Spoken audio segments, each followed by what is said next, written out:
আল্লাহ তাআলা বলছেন ফাইদা ফারাগতা ফানসব ওয়া ইলা রাব্বিকা ফারগাব। মুহাম্মদ, আপনি যখন দুনিয়াবি কাজ থেকে অবসর হবেন তখন আপনি কঠোর শ্রমে আত্মনিয়োগ করুন, আর আপনি আমাকে যা বলবেন তা বিনয়ের সাথে কাকতি মিনতি করে বলুন। বাক্য তিনটি।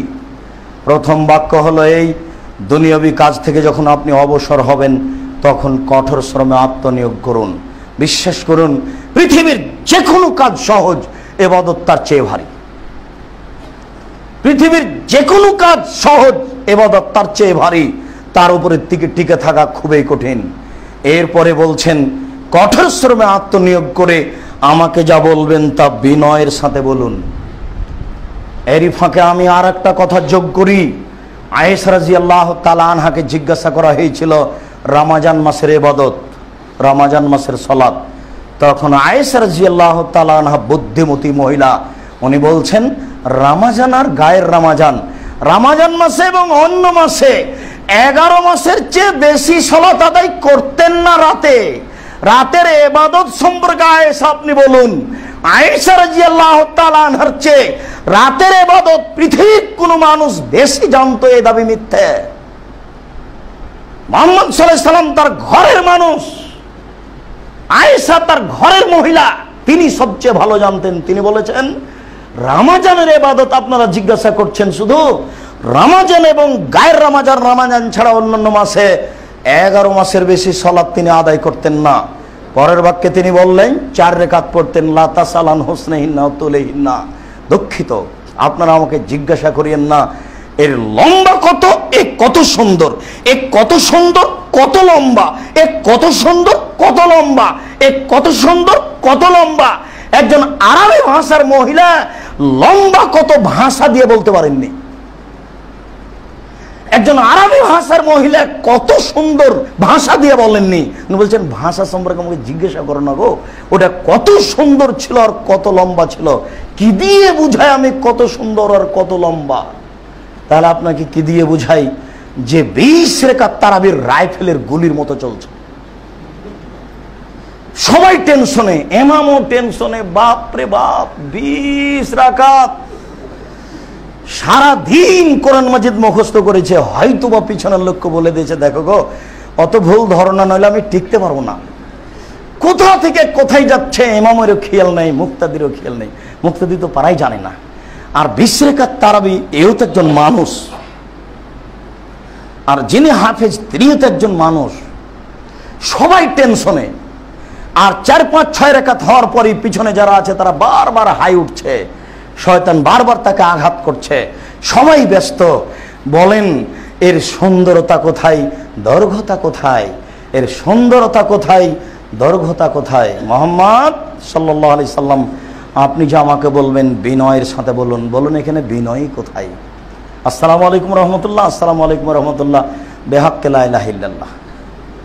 হাত তুলেই কি যে বললো, একটু পরে বলছে বেহাক্কে লা ইলাহা ইল্লাল্লাহ বিরহমাতিকা ইয়া আরহামার রাহিমিন। বলেন এখানে বিনয় কোথায়? শুনুন, যার বিবেক যেমন বিচারের মাঠে শাস্তি হবে তেমন। হুজুরের দোহাই দিয়ে বিচারের মাঠে সফলতা অর্জন করতে পারবেন না, ভুল হিসাব। জমি কিনলে মানুষ কাগজ দেখেই কিনে, মাছ খেলে মানুষ কাঁটা ফেলেই খায়।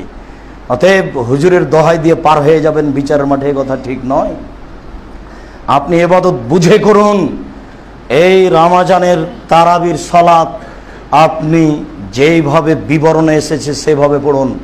জামাতে পড়তে আপনাকে আমরা বাধ্য বলিনি, জামাতে পড়েন, পড়া ভালো, একাই পড়ুন। হাদিসকে হুবহু মূল্যায়ন করার চেষ্টা করুন যত দূর কুলাই। ঘন্টার ঘন্টা দাঁড়িয়ে সালাত আদায় করতে হবে। আজ রাতেই ক্ষমা নিতে হবে যে কোনো মূল্যে।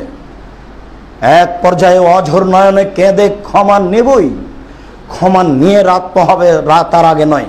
এরকম একটা দৃঢ় প্রতিজ্ঞা নিয়ে আজ থেকে রাতকে হিসাব করতে হবে। রাতের এক পর্যায়ে ইবাদত করতে করতে 4 রাকাত হলে দরজা বন্ধ করতে হবে, কেউ যেন ভিতরে না ঢোকে। হঠাৎ করে যদি কেউ চলে আসে তাহলে আপনার একাগ্রতা নষ্ট হয়ে যাবে। আপনি কান্নাকাটি করতে পারবেন না, কিছু বলতে পারবেন না। আর তাকে বলতে হবে, বুঝিয়েই বলতে হবে। জোর করে আপনি বললেন না আমি ভুল করেছি মাফ করেন, নিজের কোনো ব্যাপার নাকি? এটা কি টাকা পয়সা দেওয়ার ব্যাপার? তাহলে ওই বাক্যটা কি রাসূল সাল্লাল্লাহু আলাইহি সাল্লাম বললেন, আল্লাহর নিকটে চারটি জিনিস সবচেয়ে প্রিয়, তার একটি হচ্ছে কাতরাতু দুমুইন ফি খাশিয়াতিল্লাহ, এক ফোঁটা চোখের পানি আল্লাহর ভয়ে। রাসূল সাল্লাল্লাহু আলাইহি ওয়াসাল্লাম এই কথা বলেছেন, পৃথিবীতে আল্লাহর নিকটে সবচেয়ে প্রিয় এক ফোঁটা চোখের পানি আল্লাহর ভয়ে। তখন আপনি আল্লাহকে ভয় করে কিছু বলছেন, এটা বোঝা যাবে।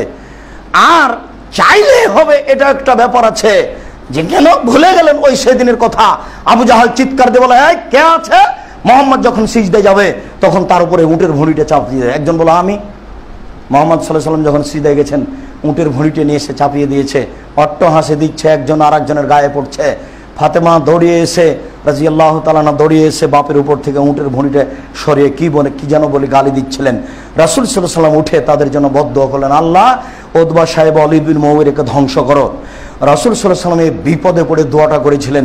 এই দোয়াটা কবুল হয়েছিল 12 বছর পরে বদরের যুদ্ধে। বিপদে পড়ে দোয়া কবুল করেন, তবুও সেটা 12 বছর পরে কবুল হয়। আর আপনি এইভাবে হালাল হারামই বুঝতে পারলেন না আপনার জীবিকা নির্বাহে, তার উপর হুজুরের অত্যাচারে বেদাত করেই জীবনটা কাটছে, এরপরে ক্ষমা এত সহজে?